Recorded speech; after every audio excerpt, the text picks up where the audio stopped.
నమస్కారం D news కి స్వాగతం ముందుగా వార్తల్లోని ముఖ్యాంశాలు వైసీపీ పాలనలో వ్యవస్థలన్నీ గాడి తప్పాయన్న సీఎం చంద్రబాబు గత టీడీపీ హయాంలో ఉత్తమ విధానాలు అమలు చేయాలని అధికారులకు ఆదేశం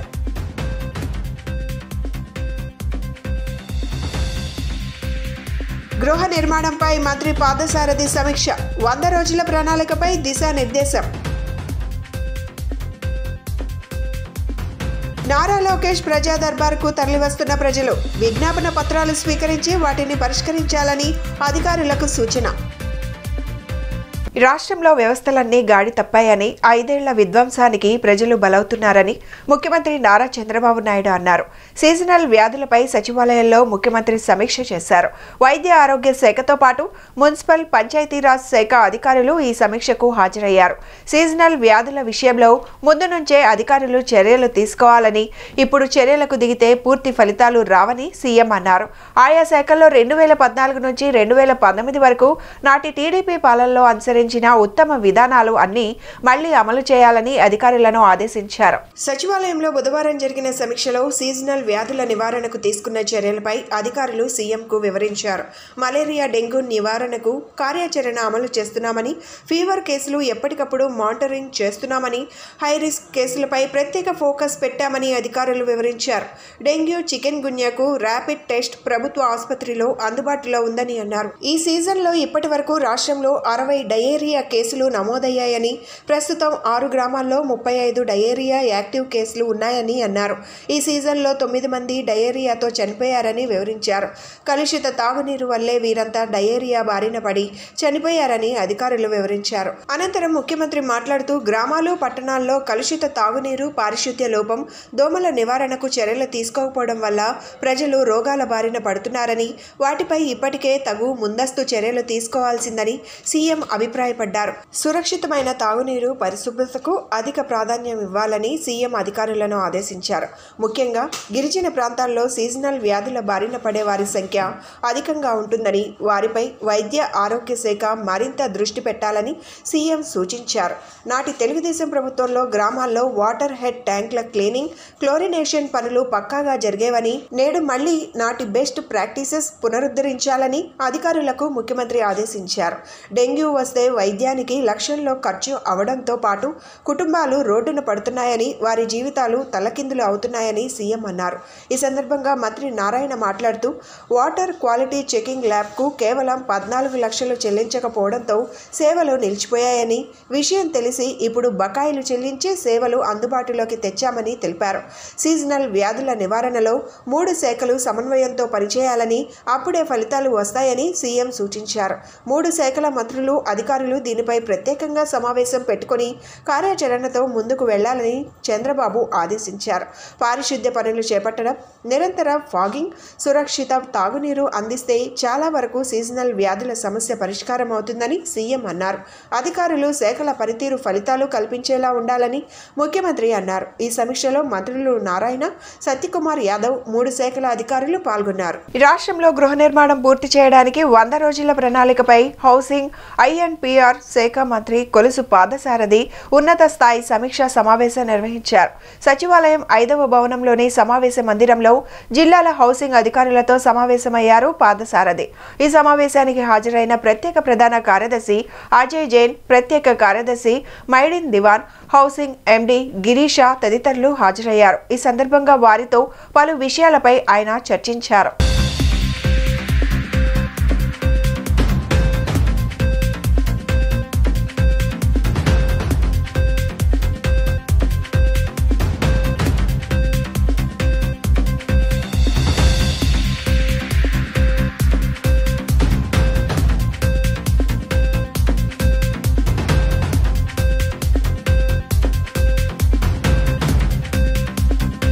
గౌరవ ముఖ్యమంత్రి గారి ఆదేశాల మేరకు గృహ నిర్మాణ శాఖలో రాబోయే 100 రోజుల్లో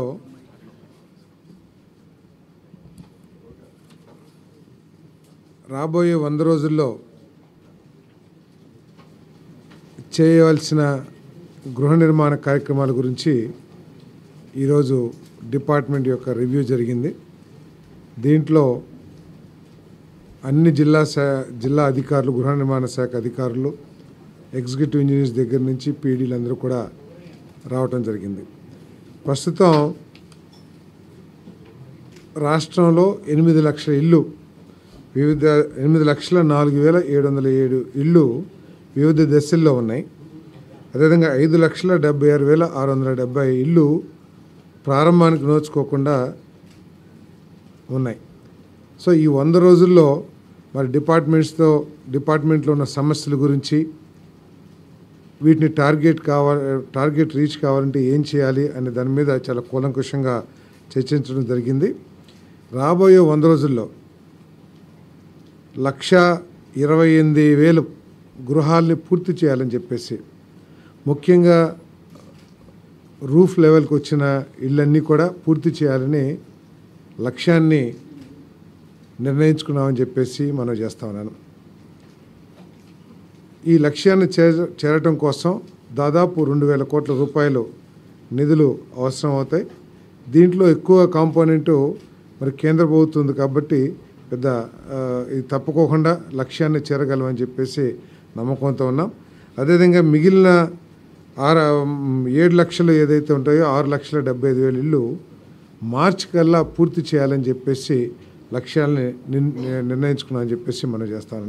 కష్టాల్లో ఉన్న వారికి అండగా నిలుస్తున్నారు విద్యా, ఐటీ, ఎలక్ట్రానిక్స్ శాఖ మంత్రి నారా లోకేష్.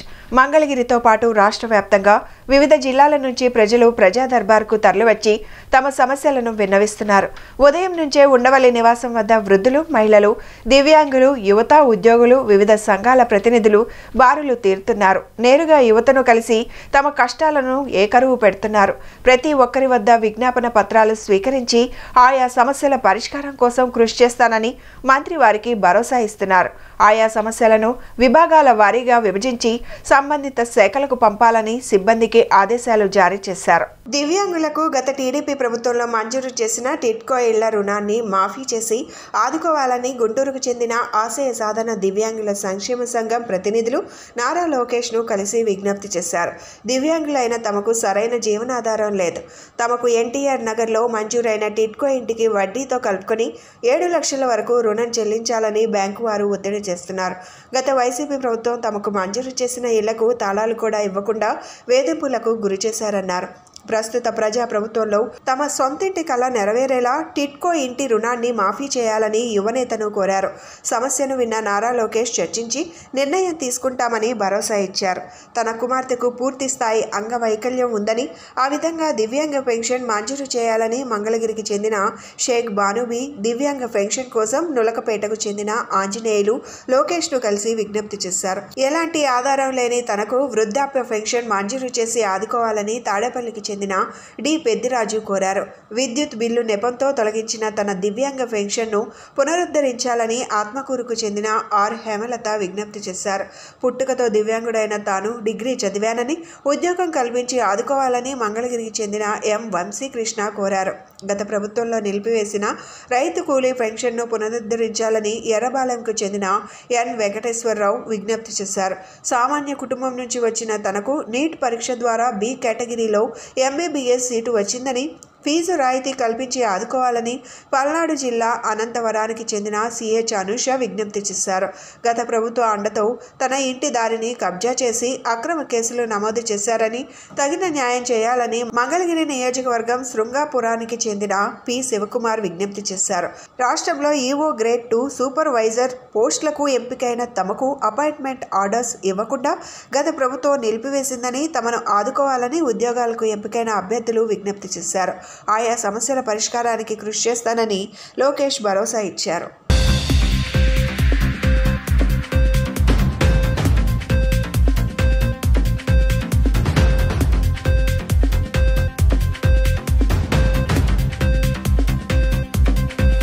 ఎన్డీఏ కూటమి అధికారంలోకి వచ్చిన మరుక్షణం నుండి ఎన్టీఆర్ జిల్లాలోని వైఎస్ఆర్సీపీ నాయకులపై దాడులకు దౌర్జన్యాలకు పాల్పడటంతో పాటు వారి ఆస్తులను జేసీబీలతో కూల్చివేయడం చాలా దారుణమని మాజీ మంత్రి వెల్లంపల్లి శ్రీనివాసరావు ఆవేదన వ్యక్తం చేశారు. దాడి చేసిన వారిని వెంటనే గుర్తించి వారిపై కఠిన చర్యలు తీసుకోవాలని, లేని పక్షంలో ఆందోళన చేపడతామని హెచ్చరించారు. వైఎస్ఆర్ కాంగ్రెస్ పార్టీ నాయకులపైన దాడులు చేస్తున్న టీడీపీ, బీజేపీ, జనసేన కూటమి నాయకులపై ఎన్టీఆర్ జిల్లా పోలీస్ కమిషనర్ రామకృష్ణకు ఫిర్యాదు చేశారు. తక్షణమే వారిని అదుపులోకి తీసుకుని చట్ట ప్రకారం వారిని శిక్షించవలసిందిగా కోరిన వెల్లంపల్లి శ్రీనివాసరావు, రాయన భాగ్యలక్ష్మి, మొండితోక అరుణ్ కుమార్, షేక్ ఆసిఫ్, నల్లగట్ల స్వామిదాస్, సర్నాల తిరుపతిరావు, కైలే అనిల్ కుమార్, న్యాయవాదులు కోటన్ రాజు, వెంకటేష్ శర్మ తదితర వైఎస్ఆర్ కాంగ్రెస్ పార్టీ నాయకులు పాల్గొన్నారు. ఈ సందర్భంగా వైసీపీ నాయకులు మాట్లాడుతూ ఎన్టీఆర్ జిల్లా విజయవాడ పశ్చిమ నియోజకవర్గంలోని వైఎస్ఆర్ కాంగ్రెస్ పార్టీ నాయకులు మైలవరపు దుర్గారావుపై జరిగిన దాడి ఘటనపై టీడీపీ, బీజేపీ, జనసేన కూటమి నాయకులపై చర్యలు తీసుకోవాలని కోరారు. అదేవిధంగా తిరువూరు నియోజకవర్గం ఏ కొండూరు మండలం ఖమ్మంపాడు గ్రామానికి సంబంధించి ఎంపీపీ సభ్యురాలు కలసాని నాగలక్ష్మిపై అక్కడ స్థానిక టీడీపీ శాసనసభ్యులు శ్రీనివాస్ అతని సుమారు 1000 మంది అనుచరులతో దాడి చేసి ఆమెకు సంబంధించిన నిర్మాణంలో ఉన్నటువంటి ఇల్లు మొత్తం జేసీబీలతో కూల్చివేశారు. పైన తెలిపిన 2 ఘటనలపై టీడీపీ, బీజేపీ, జనసేన కూటమి ప్రభుత్వం ఏర్పడిన రోజు నుంచి ఎన్టీఆర్ జిల్లాలో వైఎస్ఆర్ కాంగ్రెస్ పార్టీ నాయకులు, కార్యకర్తలు మరియు వారి ఆస్తులపై కక్షపూరితంగా దాడులు చేస్తూ రాక్షసానందం పొందుతున్నారని ఎద్దేవా చేశారు. టీడీపీ, బీజేపీ, జనసేన నాయకులను వెంటనే అదుపులోకి తీసుకుని చట్ట ప్రకారం శిక్షించవలసిందిగా నగర పోలీస్ కమిషనర్ రామకృష్ణకి ఫిర్యాదు చేశామన్నారు. ఈ కార్యక్రమంలో మాజీ శాసనసభ్యులు, వైఎస్ఆర్సీపీ కార్పొరేటర్లు పాల్గొన్నారు. ఈరోజు రాష్ట్ర వ్యాప్తంగా గత 4 రోజుల నుంచి ఏ విధంగా దాడులు జరుగుతున్నాయో వైఎస్ఆర్సీపీ పార్టీ నాయకుల మీద కావచ్చు, కార్యకర్తల మీద కావచ్చు, సానుభూతిపరులు కావచ్చు, ప్రతి ఒక్కళ్ళ మీద ఏదైతే ఈరోజు మంత్రిగా ఉన్న నారా లోకేష్ గారు ఆ రోజు ఎన్నికల ముందు చెప్పాడు, మీ దగ్గర ఎవరైనా 12-13 కేసులు ఉంటే కానీ మీకు నామినేట్ పదవులు ఇవ్వనని చెప్పని, ఆ మాటకి ప్రతి నియోజకవర్గంలో కూడా దాడులు జరుగుతున్నాయి. అందులో భాగంగా నేను తిరుగు నియోజకవర్గంలో ఏ కొండూరు ఎంపీపీ గారు నాగలక్ష్మి గారి ఇల్లుని దుర్మార్గంగా అక్కడ ఉన్న స్థానిక ఎమ్మెల్యే 100 మందితో అక్కడికి వెళ్ళి జేసీబీ తీసుకెళ్ళి దుర్మార్గంగా కూల్చేయడం ప్రయత్నం చేయడం అనేది ఇది చాలా బాధాకరం. లాండ్ ఆర్డర్ ఏమైపోతుందో అర్థం కావట్లేదు. ఏదైనా బిల్డింగ్లో తప్పులుంటే అధికారులు ఉంటే చర్యలు తీసుకుంటారు. అన్ని రకాల అనుమతులు ఉన్న బిల్డింగ్ని కూడా జేసీబీని తీసుకెళ్ళి స్వయంగా స్థానిక ఎమ్మెల్యే దాన్ని పడగొడుతున్నాడంటే ఇంతకంటే దుర్మార్గం ఇంకేమనుందా? ఖమ్మంపాడు గ్రామంలో మా వైఎస్ఆర్సీపీ మండల ప్రజా పరిషత్ అధ్యక్షురాలైనటువంటి కాలసాని నాగలక్ష్మి యొక్క ప్రాపర్టీని ప్రొక్లైన్ తీసుకొని వచ్చి అక్కడ శాసనసభ్యుడిగా ఉన్న కొలకపూడి శ్రీనివాస్ దాదాపు 400-500 మంది వారిని వెంటబెట్టుకొని వాళ్ళ పార్టీ నాయకుల్ని, కార్యకర్తలు వెంటబెట్టుకొని వచ్చి దౌర్జన్యంగా దాన్ని రూమ్ మొత్తం కూడా కూల్చివేయడం జరిగింది. ఒక శాసనసభ్యుడు బిహేవ్ చేయాల్సినటువంటి పద్ధతిలో లేకోకుండా అన్ని విషయాల్లో కూడా లీగల్గా ఆ డాక్యుమెంటేషన్ కానీ, ఆ పర్మిషన్ కానీ, గ్రామ పంచాయతీ నుంచి బిల్డింగ్ ప్లాన్ కానీ అన్నీ ఉన్నటువంటి సందర్భంలో ఇది అక్రమ కట్టడం అని ప్రకటించడమే కాకుండా ఏ నోటీసులు ఇవ్వకుండా ఎన్టీఆర్ జిల్లాలో తిరువూరు నియోజకవర్గంలో ఏ కొండూరులో మా ఎంపీపీ గారి మీద ఇంటి మీద జరిగినటువంటి దాడిని మేమందరం కూడా కలిసి వెళ్ళి పోలీస్ అధికారులకి, కమిషనర్ గారికి చెప్పడం జరిగింది. ఇది చాలా దుర్మార్గమైనటువంటి చర్య. ప్రజలు మీకు అధికారం కట్టబెట్టింది, ప్రజలు ఒక మంచి పరిపాలన అందిస్తారు అని చెప్పని భావనలో మీకు అధికారం ఇస్తే నెల రోజులు కాలేదు, నెల రోజులు కాకుండానే ఆంధ్రప్రదేశ్ని బీహార్ కింద మార్చేశారు. నిన్న తిరువూరు నియోజకవర్గంలో జరిగినటువంటి సంఘటన యావత్ ఆంధ్రప్రదేశ్ అంతా కూడా ఆ శాసనసభ్యుడు చేసినటువంటి ప్రవర్తనకు చిత్కరించుకుంటా ఉన్నారు. శాసనసభ్యుడిగా గెలిచి నెల రోజులు కూడా కాలేదు. ప్రజలకు మేలు చేద్దామనే ఆలోచన ఒక శాసనసభ్యుడు అంటే ఎన్నో ఆశలతో ఆ నియోజకవర్గంలో అభివృద్ధి చేస్తారని చెప్పి ప్రభుత్వం నుంచి రావాల్సిన కార్యక్రమాలన్నీ కూడా మాకు తీసుకొచ్చి మా ఫలాలు అందిస్తారని చెప్పి ప్రజలు ఎంతో గొప్పగా ఆ శాసనసభ్యుడిని ఎన్నుకుంటే గత 30 సంవత్సరాల్లో ఏ శాసనసభ్యుడు కూడా చేయనటువంటి ప్రవర్తన నిన్న ఆ తిరువూరు శాసనసభ్యుడు శ్రీనివాసరావు గారు చేయడం చాలా బాధాకరం. విజయవాడ సిటీలో అలాగే విజయవాడ పశ్చిమ నియోజకవర్గంలో కానీ అనేక దాడులు జరుగుతున్నాయి. వైఎస్ఆర్సీపీ శ్రేణుల మీద, వైఎస్ఆర్సీపీ సానుభూతి పరుల మీద కావాలని చెప్పి దురుద్దేశంతో ఈ యొక్క దాడులు చేయడం జరుగుతుంది. ఎవరైతే తెలుగుదేశానికి ఓటేయలేదో, మీరు మాకు ఓటేయలేదని కావాలని గొడవలు పెట్టుకొని ఈ యొక్క పన్నాగంతో వాళ్ళ మీద దాడులు చేయడం జరుగుతున్నారు. సీతానగరంలో గంజాయి మత్తులో భరత్ అనే యువకుడు వీరంగం సృష్టించాడు. బుజ్జి అనే యువకుడిపై అకారణంగా కత్తితో దాడికి పాల్పడ్డాడు భరత్. కత్తితో పలుచోట్ల బుజ్జిపై విచక్షణ రహితంగా దాడి చేశాడు. దీనితో త్రుటిలో తప్పించుకుని ప్రాణాలు దక్కించుకున్న బుజ్జి గాయాలతోనే పోలీస్ స్టేషన్లో ఫిర్యాదు చేశాడు. గత కొంతకాలంగా గంజాయి సేవిస్తూ ప్రజలను భయభ్రాంతులకు గురిచేస్తున్నాడు భరత్. దొంగ బంగారం, దొంగ నోట్లు, దారి దోపిడీ వంటి కేసుల్లో ముద్దాయిగా ఉన్నాడు భరత్ కారణంగా తాము ప్రాణాలు అరచేతిలో పెట్టుకుని బతుకుతున్నామని స్థానిక మహిళలు ఆవేదన వ్యక్తం చేస్తున్నారు. భరత్పై కఠిన చర్యలు తీసుకోవాలని కోరుతున్నారు స్థానికులు.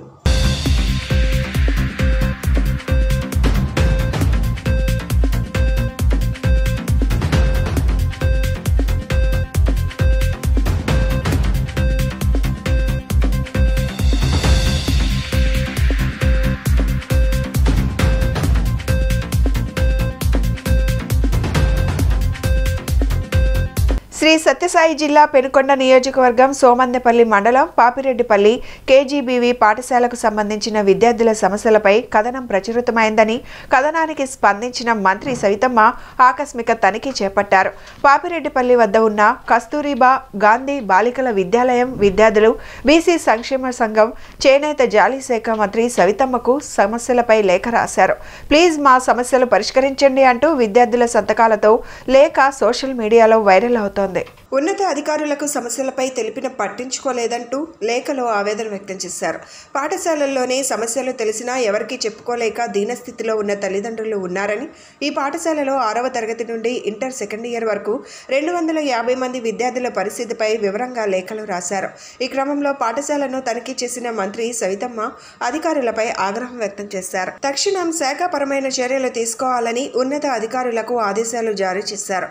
మీ ఇళ్లలో ఇలాగే వంట చేస్తారా పిల్లలకు అంటూ మండిపడ్డారు మంత్రి. సమస్యలపై విద్యార్థినులతో వ్యక్తిగతంగా మంత్రి సవితతో మాట్లాడారు.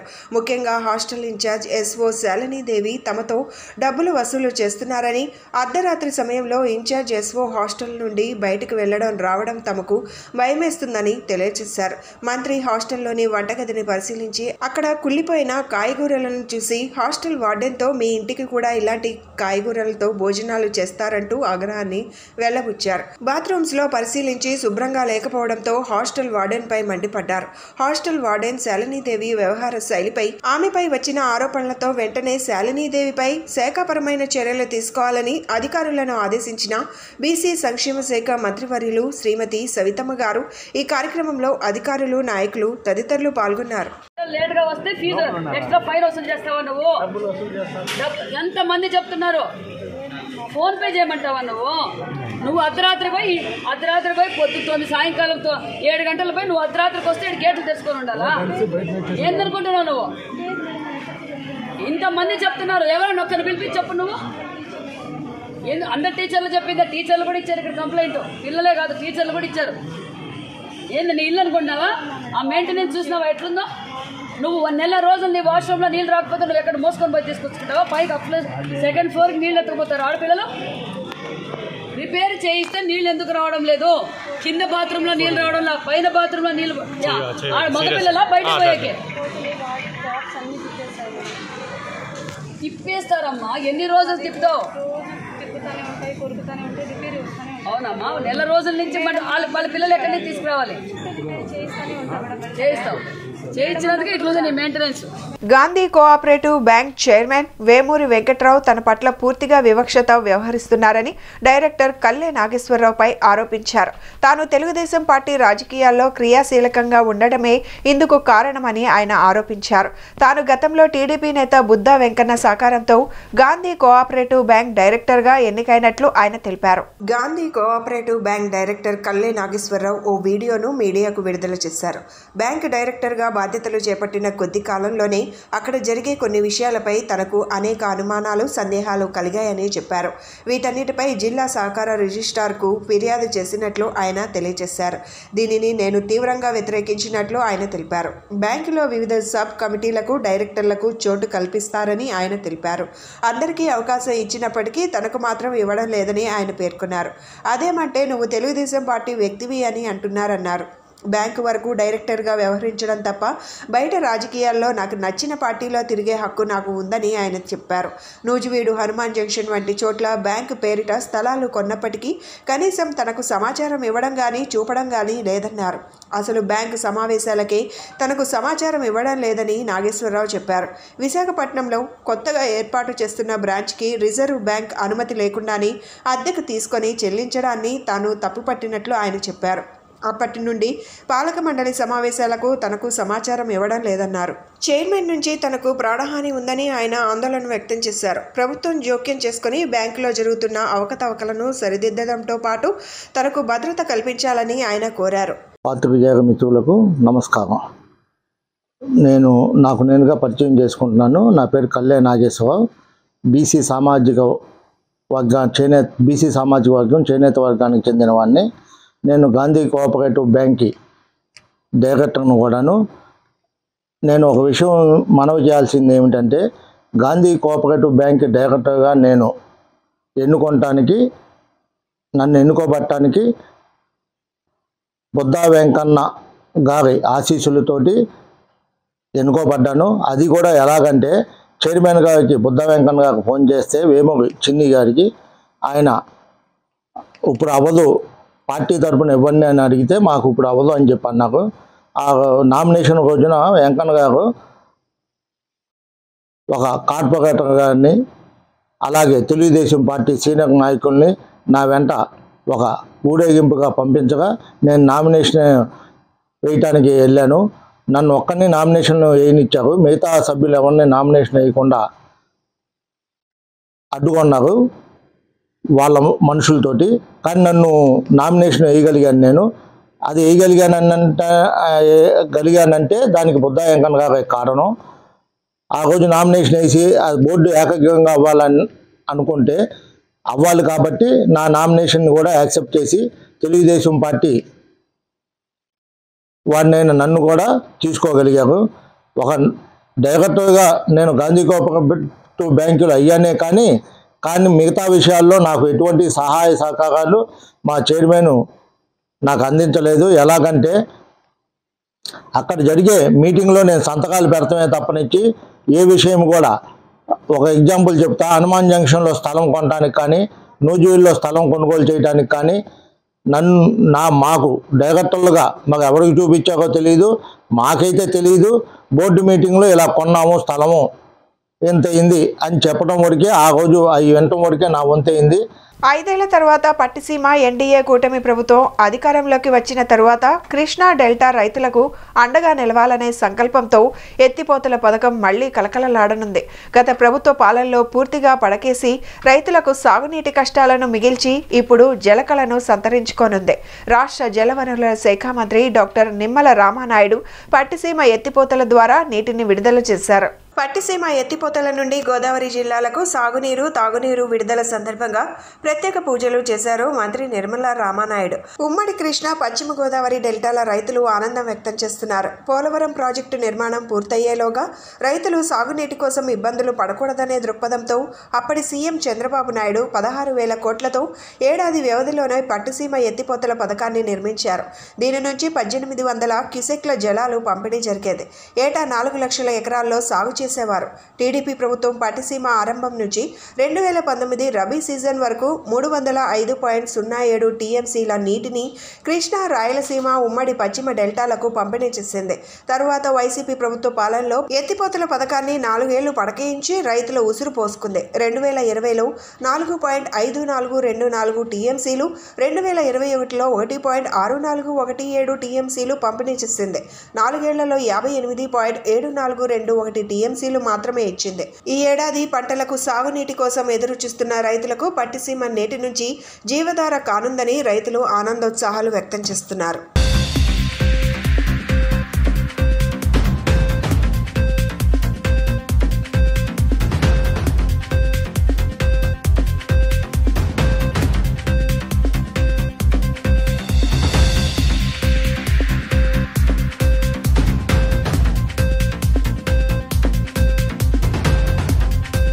రాహుల్ గాంధీ తక్షణమే హిందువులకు క్షమాపణ చెప్పాలని బీజేపీ యువ మోర్చా రాష్ట్ర అధ్యక్షుడు వంశీకృష్ణ డిమాండ్ చేశారు. రాహుల్ గాంధీ ఎన్నికలకు ముందు ఒక మాట, తరువాత మరొక మాట మాట్లాడడం సరైన పద్ధతి కాదన్నారు. ఎన్టీఆర్ జిల్లా బీజేపీ అధ్యక్షుడు అడ్డూరి శ్రీరామ్ మాట్లాడుతూ రాహుల్ గాంధీ మానసిక పరిస్థితి బాగాలేదన్నారు. విభజించు పాలించు అనే బ్రిటిష్ పద్ధతిని రాహుల్ గాంధీ పాటిస్తున్నారని ఆయన విమర్శించారు. వచ్చే ఎన్నికల్లో కాంగ్రెస్ పార్టీ మరింత కింద స్థాయికి దిగజారిపోతుందని జోషన్ చెప్పారు. రాహుల్ గాంధీ తక్షణమే హిందువుల పట్ల అనుచితంగా మాట్లాడినందుకు క్షమాపణ చెప్పాలని డిమాండ్ చేస్తూ బీజేపీ కార్యకర్తలు కార్యాలయం నుండి ర్యాలీగా బయలుదేరి ఏలూరు రోడ్ విజయ టాకీస్కు చేరుకొని రాహుల్ గాంధీ దిష్టిబొమ్మను దగ్నం చేశారు. ఈ కార్యక్రమంలో రాష్ట్ర బీజీవైఎం ప్రధాన కార్యదర్శి నవనీత్ కృష్ణారెడ్డి, ఎన్టీఆర్ జిల్లా బీజేపీ ప్రధాన కార్యదర్శులు కొలపల్లి గణేష్, భోగవల్లి శ్రీధర్, బీజేపీ రాష్ట్ర మహిళా నాయకురాలు కర్రి నాగలక్ష్మి, బీజేపీ జిల్లా మహిళా నాయకులు బొమ్మదేవర రత్నకుమారి పాల్గొన్నారు. పార్లమెంట్లో ప్రతిపక్ష నాయకుడైనటువంటి రాహుల్ గాంధీ హిందువులను, అదేవిధంగా హిందువులంతా కూడా భక్తిగా కొలిచేటువంటి మహాశివుడి యొక్క త్రిశూలాన్ని కూడా కించపరిచే విధంగా అవమానకరంగా హిందువులంతా కూడా హింసని ప్రేరేపించే వాళ్ళని, హిందువులంతా దుర్మార్గులని, దాడులు చేసే వాళ్ళని కించపరిచే విధంగా ఏదైతే మాట్లాడడం ఉందో దీన్ని ముఖ్యంగా భారతీయ జనతా పార్టీ, ముఖ్యంగా హిందూ సంఘాలన్నీ కూడా తీవ్రంగా ఖండిస్తూ ఉన్నాయి. ఏ పార్లమెంటు సాక్షిగా ఈ యొక్క రాహుల్ గాంధీ ఈ హిందువులను కించపరిచే విధంగా మాట్లాడాడో అదే పార్లమెంటు సాక్షిగా ఈ మాటలన్నింటినీ వెనక్కి తీసుకోవాలని చెప్పి భారతీయ జనతా పార్టీ, హిందూ సంఘాలన్నీ కూడా డిమాండ్ చేస్తూ ఉన్నాయి.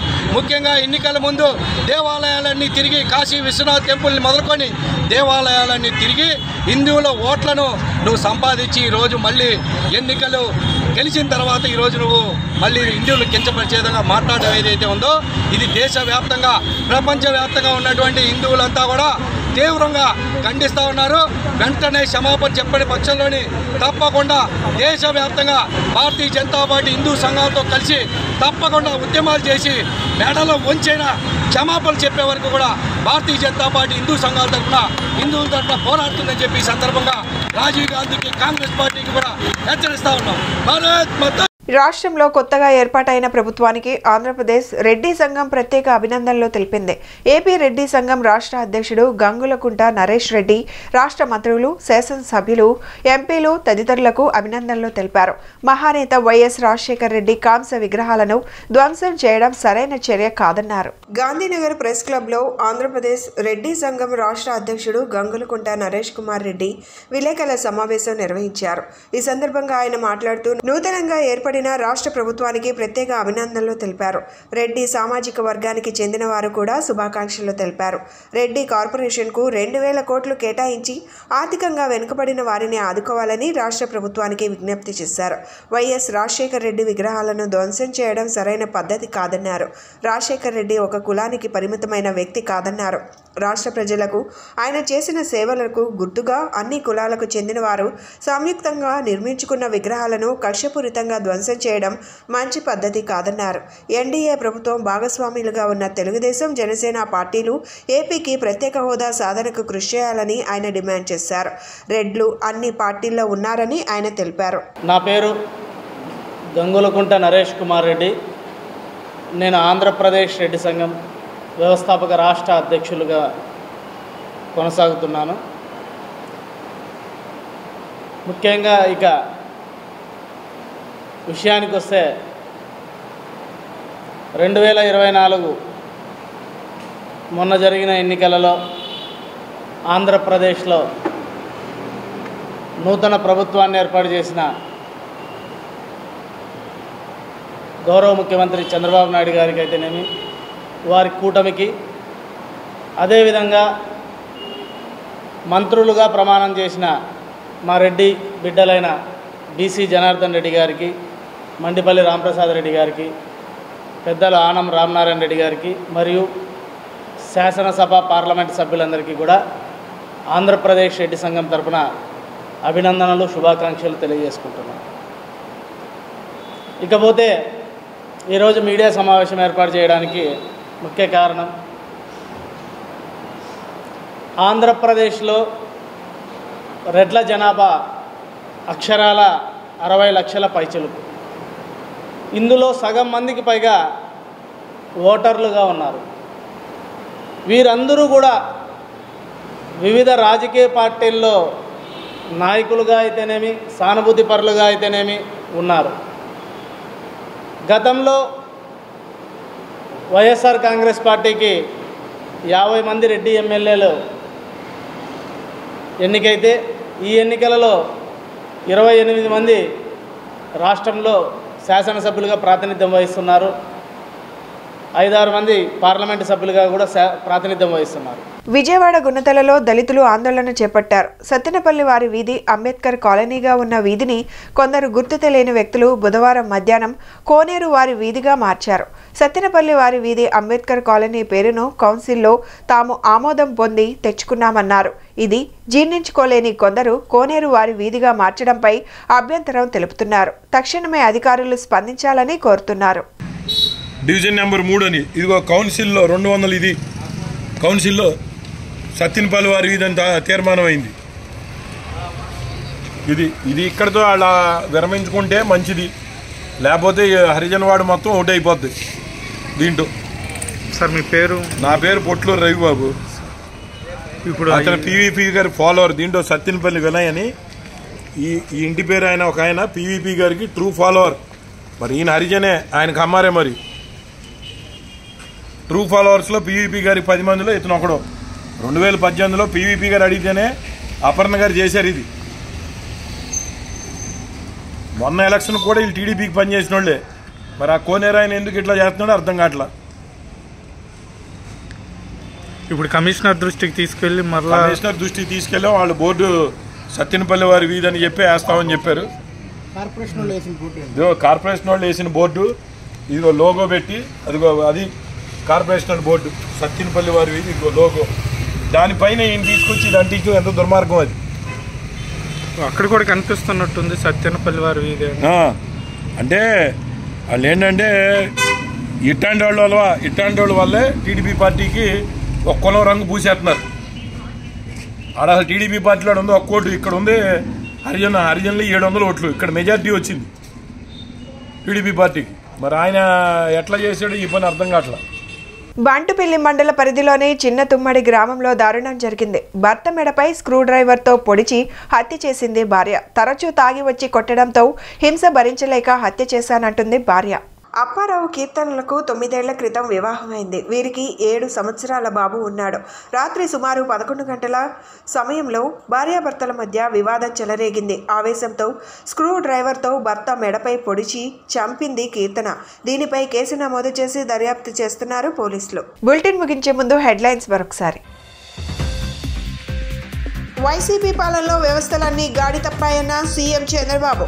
గత టీడీపీ హయాంలో ఉత్తమ విధానాలు అమలు చేయాలని అధికారులకు ఆదేశం.